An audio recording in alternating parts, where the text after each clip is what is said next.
এইখানে বসে সবাই মিলে আড্ডা দিতেছিলাম এই যে এই কলা গাছের নিচে।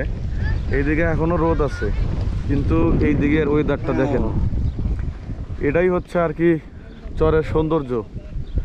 এটাকে শুধুমাত্র সৌন্দর্য বলা যায় না, এইটা হচ্ছে চরের এক প্রকার ভয়ঙ্কর সৌন্দর্য। কখন ওয়েদার কোন দিকে যাচ্ছে যে আমরা নিজেরাও ধারণা পাইতেছি না আর কি, এরকম একটা ব্যাপার।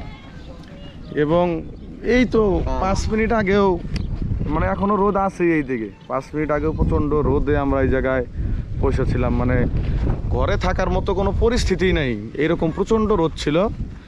আর এখন দেখেন ওয়েদারটা কি হইলো, এক ভয়ঙ্কর সৌন্দর্য এইদিকে।